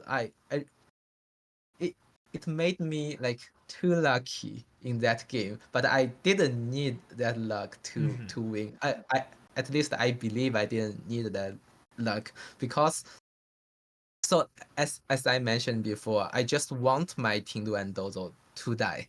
If they died, I can switch in my Shadow Rider. But because it survived, I had more advantage. I can control the field like for a longer time. But actually, I didn't need that because I already saw the win condition with the Stealth Rock and stuff. I think as long as I can set up the Stealth Rock and I can press Ruination to one of their Pokemon, I can just sweep with Shadow Rider very easily. But and also, it also needs 2 hits to knock out either like Dozo or Tinglu. That's also a very important thing because as long as I can click Ruination or Young, it would be very painful for them. They also kind of underestimated Dozo in game 1, I think. They pressed the Power Whip plus Terrafire Flame Charge into my Dozo. I don't think, even if a Power Whip hit, I don't think it KO'd my Dozo, and I still could get that Young out. And I knew why they did that though. They wanted to outspeed my Shadow Rider with the Flame Charge, but yeah. But anyway, I have a Wings card in the back. I have a Tailwind, so that's for this case. And also like, if I remember correctly, if that time my Dozo was knocked out like a little earlier, I can set up a position that my Shadow Rider can stand by the side of Whimsicott, and I can press Helping Hand plus Astra Barrage to kill all their Pokemon. But Dozo was just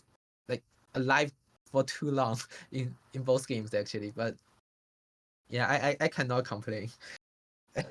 And similar. And also like my Tinglu survived from Ivy Cordial plus Terrafire Flare Blitz. That was wild. I didn't I wanted Tinglu to die, but because it didn't die, it was like even larger advantage for me because I already had the battlefield controlled, and I already knew what I wanted to do, like with my Wings card and Shadow Rider. But because they missed and they missed that knockout, I like my plan was also destroyed. Like so, I had to think of something else, and they also have very not very possible, but they had some possibility to win still. So like for example, if their ogre pawn wake up the turn their flutter main press icy win, my Shadow Rider could just die. So I was also covering that to I think I switched in Whimsicott at that. Yeah, anyway, but so no, I pressed the protect on that turn, but if at that turn I press Astral Barrage, I already won, but I was just considering too much. I was like trying to find the most like the safest move in that game.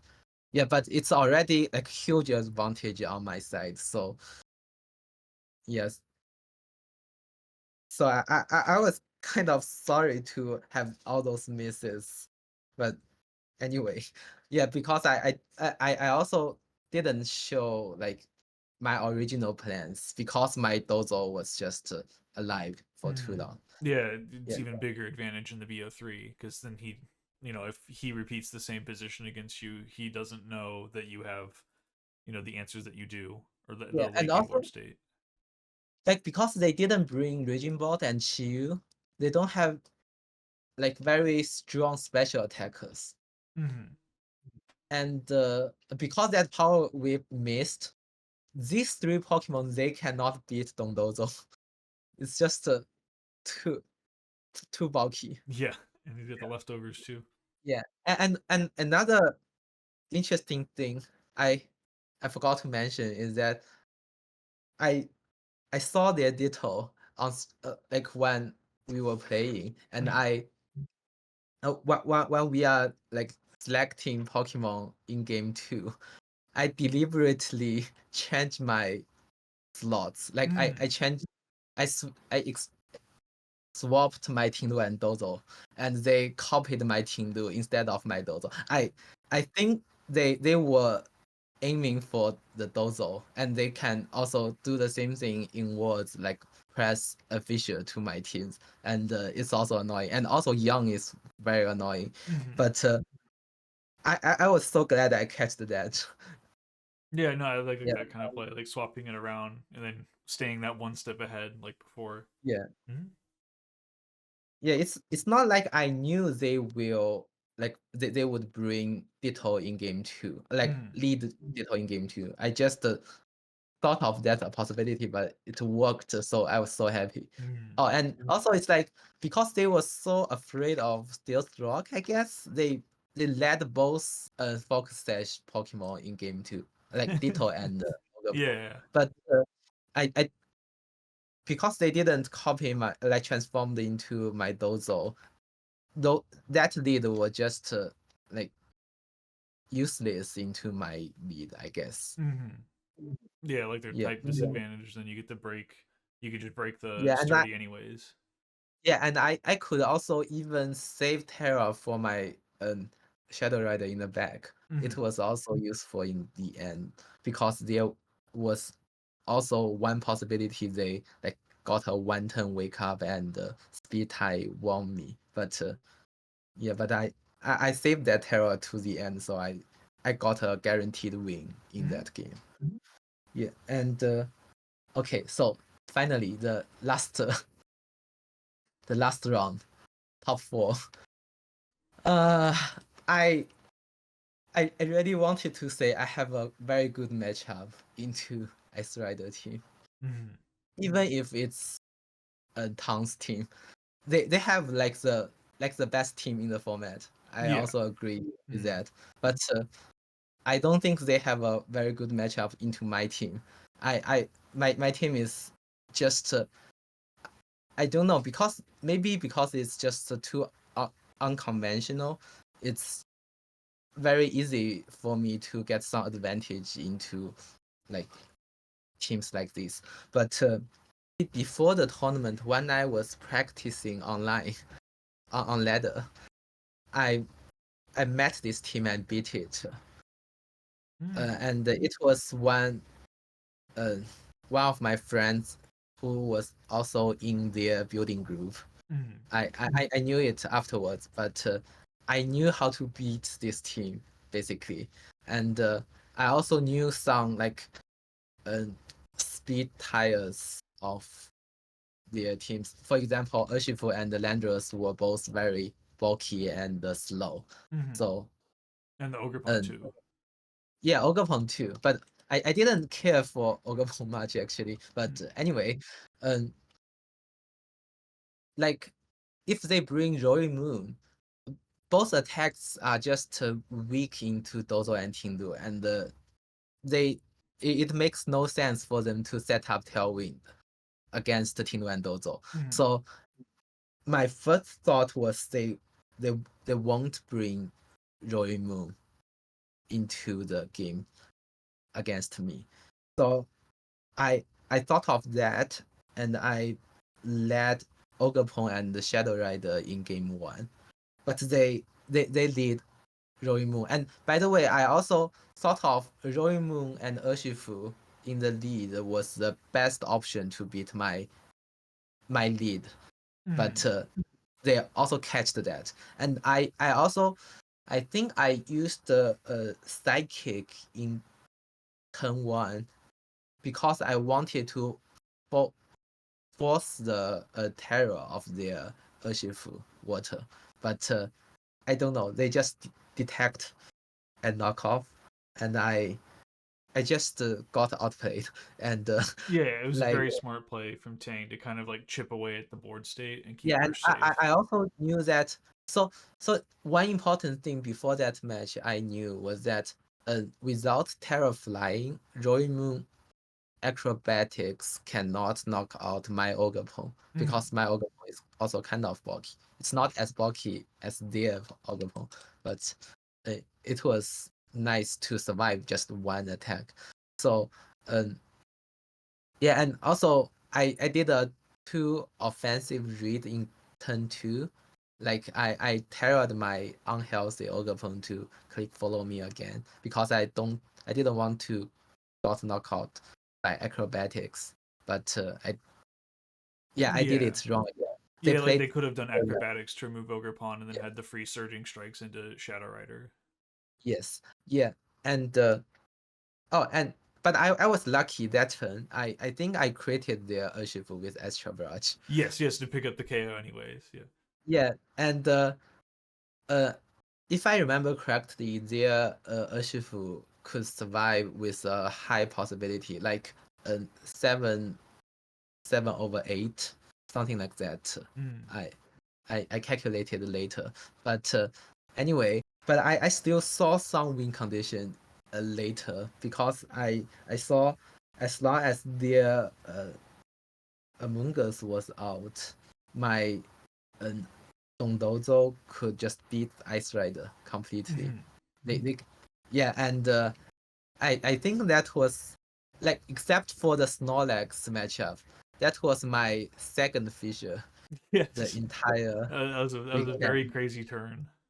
Yeah, but I hit. At that time I really think it was like it was my lucky weekend. I also like the previous round I was just too lucky, unnecessarily lucky. But anyway, yeah, so I was a little actually I guess it's like I was even a little tilted by myself, like by my luck myself. So as long as that fissure hits, I just won that game. And Right. also, if I understand correctly, I even if that didn't hit, I still have some possibility to win because I still have at least 1 or 2 more turns to press fissure. Like I mentioned before, I think Roy Moon was so useless against Dozo and Tinglu. So I just switched my mode to Dozo Tinglu lead in both game 2 and game 3. And game 2, I think I forgot they had taunt on Urshifu. And they was so clever to do the correct thing just to stop the stealth I think rocks. yeah, and they also just doubled the Dozo and ignored my Tinglu. later, and it was the right thing to do actually. But I also didn't play well enough at that time. Oh, and I did a wrong thing, uh, which was I terrored Ting Lu, which was not so useful because against someone who was like smart as Justin, Mm-hmm. or like he played so well in that game, he wouldn't like, for example, Surgeon Strike my Ting Lu. It was just useless terror on my Ting Lu. Mm-hmm. And yeah, and I didn't do well in game 2 and game 3. Game 3 was actually very, very interesting, and I think I was a little I didn't think clearly enough. I could have wins game 3, but I kind of threw. The most important thing was so they didn't let Urshifu. They Yeah, they swapped to let Landers. Andros and Roaring Moon, Mm-hmm. and I still have Dozo and Tinglu because I saw that they didn't know Roaring Moon was useless into my lead, Mm-hmm. but it was actually so useful into my team because my Astral Barrage did no damage to it, right? Mm-hmm. But it was because I didn't do well enough in game 2. So I believe I could do better in game 3, but maybe it was because like I played it was already late, and I played so many like intense Yeah. rounds. I Yeah, I mean, I didn't think at like that point it's like round do my best. 14 of the tournament or something like that. You know, you've Yeah, played 8 rounds on day one, heading into your 6th round on day two, and everyone you've played day two is like absurdly good at the yeah, game. yeah, Yeah. exactly. So uh in game 3 so firstly I finally got a little unlucky in game 3. So all the RNGs in game 3 were favorable to him, Mm-hmm. and almost all, I think. Anyway, so first turn was crucial. I read their double into Dozo, so I protected Mm-hmm. like from an earthquake plus knockoff. So I had a perfect turn 1, but Right. my ruination missed their Mm-hmm. Ruin. That was the most important thing in that Yeah, game. because that's Uh, huge if you get that runation chip down. Or or I mean, actually, it was the second most important thing. So firstly, because of that miss, uh, my Shadow Rider couldn't get 2-hit KO on that Roaring Moon after the Stealth Rock damage. mm-hmm. But the most important thing was turn 2. I wasn't thinking clearly. I should have just Ruination again. It was so obvious I should do the Ruination again, but I didn't. I clicked Stealth Rock, I think, and I Mm-hmm. yawned their Roaring Moon. Because I yawned their Roaring Moon, they could just freely switch it out and without any damage. And because I didn't press Ruination that turn, it just directly cost my whole game. Mm-hmm. But I was also trying to like make up for it Yeah, a yeah, little bit. recover from the initial Yeah, game plan being disrupted. yes. So Yeah. I think I did a there was one turn their Roaring Moon come back again and um clicked Tailwind. And that turn I actually read it, so I clicked Substitute. I didn't protect or like follow Mm-hmm. me. I don't remember exactly, but I read that. But the next turn was so Justin played extremely well. He covered all the possibilities I could do at that time. Um, I wanted to store the tailwind turn, but he directly um, switched out to Landers, and that switch was like the most like directly caused my loss. Uh, that game, but I also still had a little a chance, um, which is if they didn't bring Water Urshifu in the back. They bring like for example Ice Rider, Mm-hmm. but they were so clever that they found out Ice Rider was also use this in that matchup. So they brought water Urshifu in the back, and Urshifu was just also too unfair. Why can it beat through like protect and substitute at once? Yeah. And also I think I got created by knockoff when I Terra Dark, but that actually didn't matter much.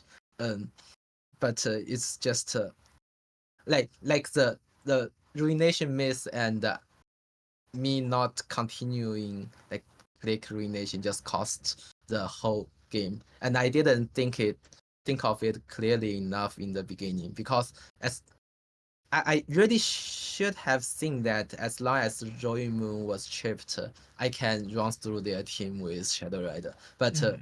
I didn't. I didn't think of it clearly at that time.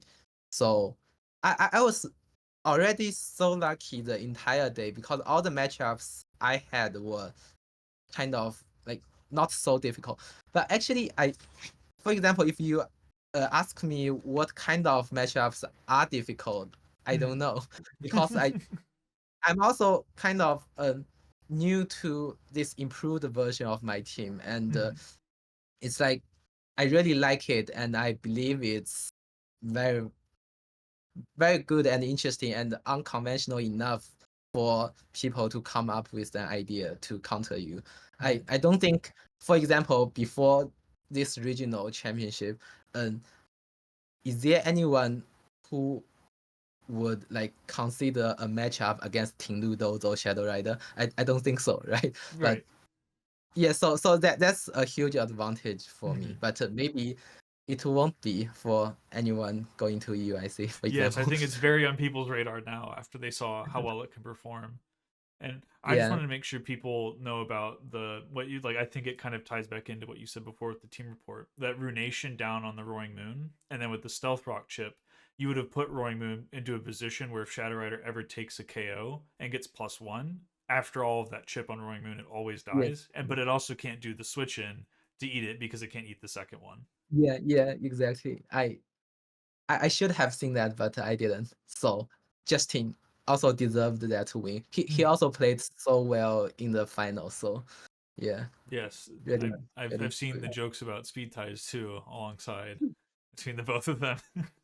Yeah. Yeah, it's also like I was very lucky in the because Shi Liang is also a friend of mine. Also Justin is also a friend. Mhm. So because it was very rare that two Chinese players in top cut and we are on the different side, opposite side of the Mhm. brackets.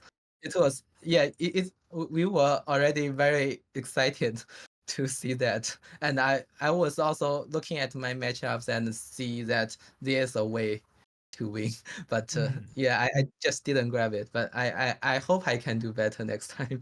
Yeah, I'm sure there'll be plenty of opportunities in the future. Mm. Awesome.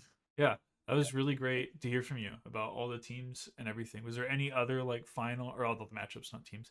Is there any other thing that you wanted to share, maybe pertaining to like other tournaments or about the team or anything else?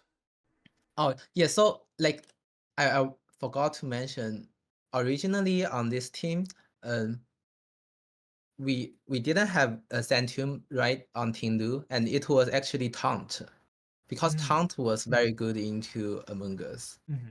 But uh, I just decided to drop it because Centum, even if I got spoiled, I could use Centum to beat Among Us. It Mm-hmm. was so fun. Yeah, and I wanted to mention Ruination was the best move ever. Anyway, uh, and It's perfect for making Mon's low HP for Astral Raj, right? It's never yeah, gonna yeah, come. and it's also not like a super fan. It has no resistance. Like Right, yeah, you can't be like a ghost type and be immune to it. yeah, And I think there's another one that yeah, can be immune. But yeah, and also so people are like they also like to say that the teams I'm using is like kind of dirty. Like it's I don't know if it's like it means the same thing in in English, but Mm. but anyway, it's very annoying, I admit, and it's also very weird to play against. But That's to your uh, benefit. yeah, that's very beneficial to me because, like, oh, I also wanted to say, like, because I had at least two modes of my team. Mm. Uh, I they usually don't want to, for example, they don't want to do speed control against me because it's useless. And uh, when they think of not doing speed control, I can do tailwind and run through their team. Mm-hmm. And also, like, some Calyrex Shadow Rider teams, they really, if I don't have Tindu and Dozo, the rest of the team, these four Pokemon, they are all weak to Tailwind plus Landorus. Actually, it's it's also something very very strong in this meta game. I think it Mm-hmm. also makes Hans team so strong, and but they won't do Tailwind Landorus into my team because I have Tindu and Dozo. Mm-hmm.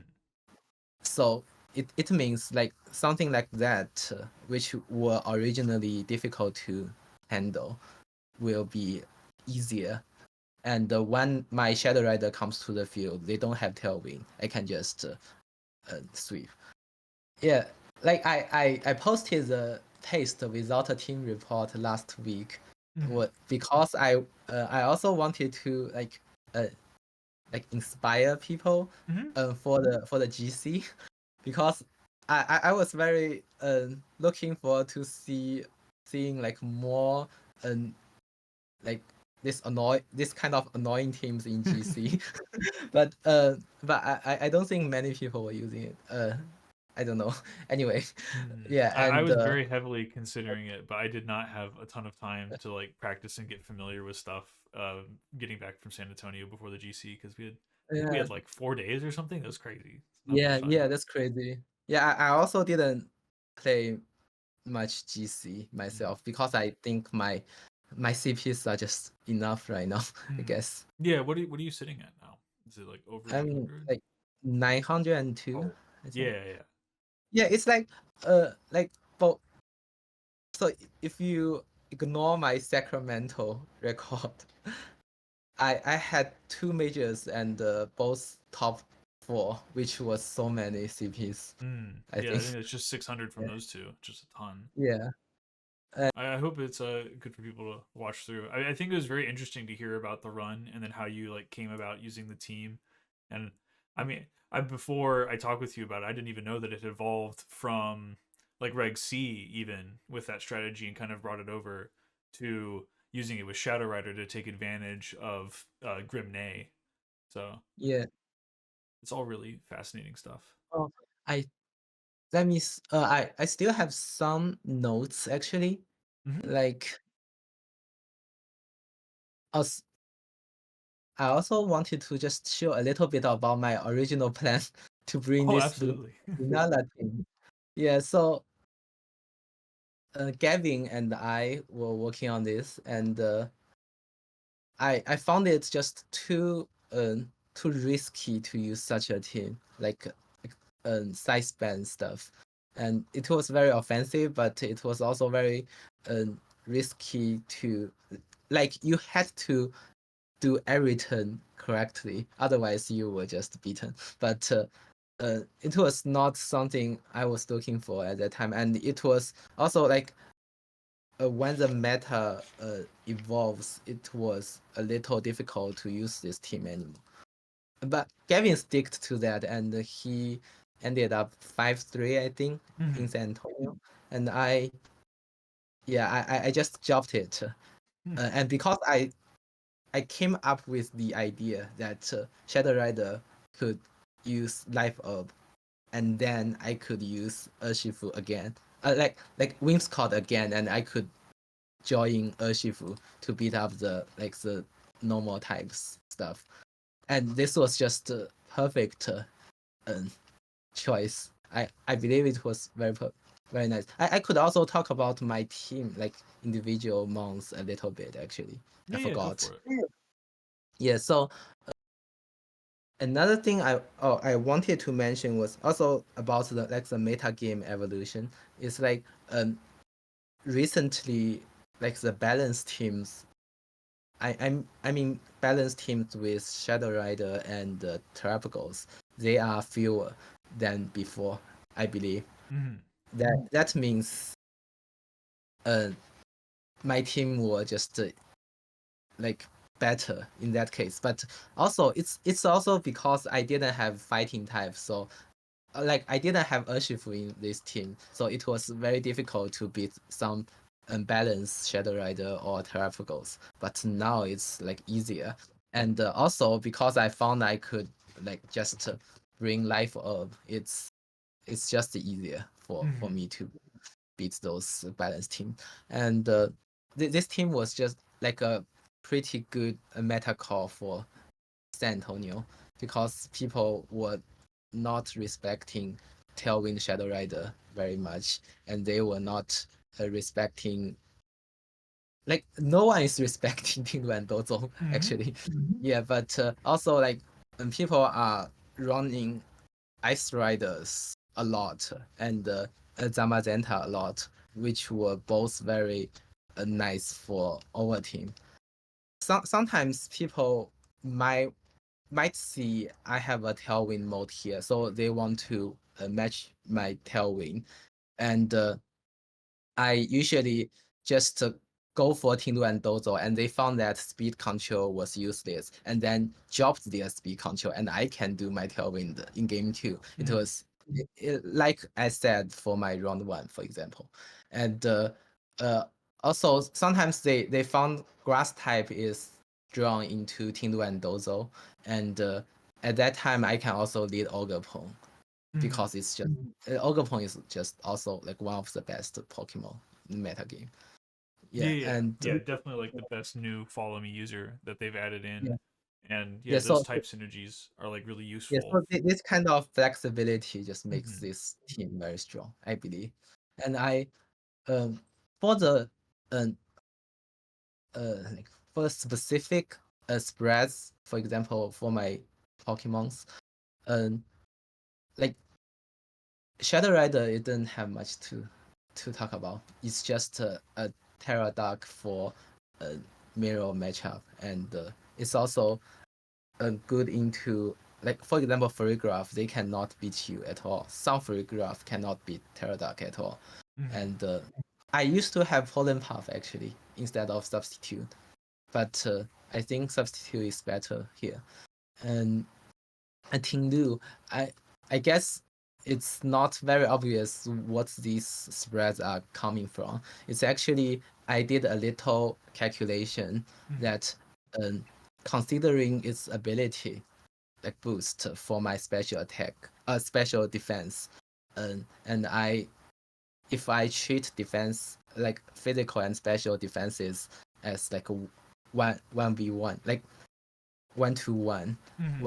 and what is the maximized bulk I can get from my EVs, and this is the result. Ah.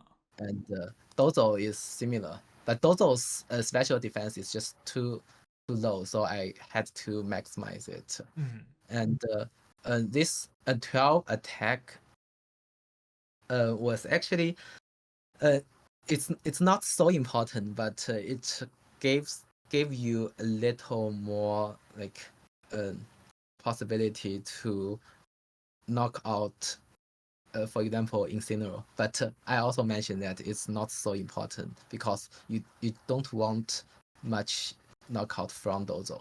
Mm-hmm. But sometimes you need it's like you need to judge like if the condition Yeah, the conditions can you want. sometimes be correct Yeah, where yeah, KOing them on is better. yes, yes. And I also talk about the speed because I wanted to be slower than Ice Rider at least. It was also slower than all the what's it called like Ursaluna. It's also very important. Yeah, yeah, yeah. They all hit Yeah, 49. but I brought a 5 speed in game into the tournament, and it was actually can be easily speed tying with some Among Us, and I did once, but it it wasn't very important, but but hopefully like 47 I think it's more desirable. Uh, Yeah, yeah, yeah. Because I know, did you do 47 over 48? Since some of the Among Us will just hit like a lot of the Among Us with 48 just to be like just slower than Ice Rider and Ursaluna. Um, I chose this number because I think it's not a very common number. Mm-hmm. So basically, yeah, because versus Among Us, for example, you don't want to outspeed or like underspeed it. You just need to be like different from it. Right. As long as you knew the speed ties, you can know like you can plan Yeah, you your can plan strategy. better. Yeah, yeah. Yeah, It makes more yeah, sense it's just to just accept if I'm. always annoying to have speed ties. Yeah. Mm-hmm. Yeah, but because I'm using 47 here, maybe people are also using it, so it's not. Yeah, It will become common, so maybe 46 is better. yeah. Now you I'm gotta not jump sure. around between Yeah, all the different yeah, 40s. You go 39. yeah, yeah. But as long as it's not 49, it's good. Like Mm-hmm. it's lower than 49, it's good. And Wings Code, I took this set of Wings Code from my original like Lunala team, Mm-hmm. but I switched from light screen to helping hand because helping hand is like a temporary +1 attack on Extra Barrage, and it's just so useful. Especially, for example, you can knock out Champo with Steel Stroke. Yeah, and that kind of lines are important to Mm-hmm. remember, I guess. And oh, by the way, also like Urshifu, a lot of people are adding bulk to Urshifu because they want to survive from, for example, the life of Extra Barrage. Mm-hmm. And most people just they choose a special bulk for that kind of line. But with Stealth Rock, I actually like increased usually 50% of possibility for knocking out Urshifu. Mm-hmm. Like with life of Extra Barrage. That line was also kind of important to remember, I guess. Yeah, because just that small bit of chip to take them from, because they're like just barely hitting that 100% marker. So if you do 6% to them, then it's like, oh, it's the same as high rolling or something like that. Mm, mm. Yeah, and yeah. Anyway, so for this Wings card, I put a lot of special defense here, but I guess it was actually designed for a light screen situation, Mm-hmm. but it just worked pretty well, so I didn't change it. Right. And especially, for example, in the game versus Luca on stream, there was one turn that I switched in Whimsicott in front of their Ditto Shadow Rider. If they did they went for a substitute, and I just won because it was like substitute couldn't prevent encore, Mm-hmm. and even if they pressed Astral Barrage, I think because they don't have life orb or something, this Whimsicott can definitely survive from an Astral Barrage, Mm-hmm. and it also gave me like a guaranteed win because I can get a guaranteed tailwind out Mm-hmm. at that time. Um, yeah, and so that's why I went for special attack, special defense, and also a Terra normal is actually not so important. I never clicked it. Mm-hmm. People are saying that Encore plus Terra normal is so useful into some mirror matchups, but it's just more useful to just Terra Dark actually. Yeah. And protect Yeah, the and Shadow Rider. I guess maybe for example Terra Water is better, and I also thought about Terra Rock because it uh, like resists fire, but Mm-hmm. it didn't. I don't remember, but anyway, But and the speed is also kind of obvious. It's like faster than Ogapong and And Tornadoes. tornadoes. Yeah, so you can Yeah, always encore them into tailwind. yeah, and oh, and also I was considering adding special attack to Winscott. Like previously, I had a Screamtail, and I added some attack to Screamtail because it can guarantee the knockout to Urshifu. And now I also wanted to add some special attack on Winscott to see if it can knock out like a Roaring Moon, for example. But it can. You need to just maximize its special attack, and then it might guarantee a KO on Roaring Moon. But it's just a waste, I think. So I didn't give it any special attack. Oh, and by the way, also with a Moonblast, even only for a special attack, I think it's a guaranteed KO on Dark Urshifu. It's no Yeah, no 4 times way they super can do that effective. on that. Yeah. Yeah. Um, yeah, but Rolling Moon is also 4 times, but they have Oh, it has a just very more good spit F special. stat. Yeah. Yeah, yeah, yeah. That's for Whisk. Oh, and if if you want, I believe this helping hand can also be protect, but I'm not very sure. I just thought helping hand is just always very helpful for like do some unexpected knockout.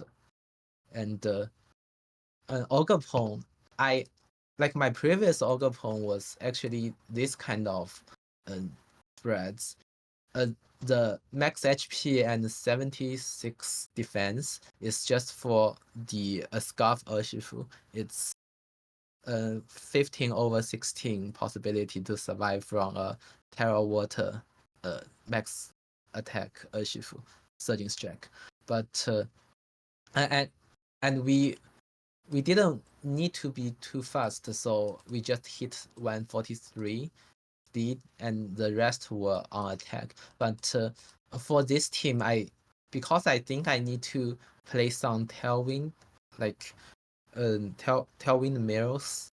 I I added some speed on Ogapon to 150, so it can outspeed most Urshifu in like if even if they match the tailwind Yeah, you got against. to read the sash ones that are Adam as Yeah, well. but and the attack, the rest was on attack, but actually I'm not very sure how much this attack does to like stuff. Like also like Honlich might not be so useful, but I I was just I didn't want to use Wood Hammer to like get myself hurt. Like it was so bulky, so every HP of it was so precious. And also Power Whip, I was just not so believed in that. Yeah, I mean, And there's proof of that in your top 8 set. There. yeah, so Honlich was just a safe move to use, I guess. And also like Ogapon doesn't need to attack much. It just need to attack the grass types, and it needs to follow me. That's all it does. Because everything is for Cadrax on this team, actually. The Urshifu is also very normal, and I said Terra Stella might be better. I'm not sure, but it definitely helps the close combat damage into like Trapgo's team. And also like Kyogre team, I guess. Like close combat is so useful into Kyogre teams. I didn't know that before I play Pengi actually, but I'm also like right now more experienced and familiar with this team. Yeah.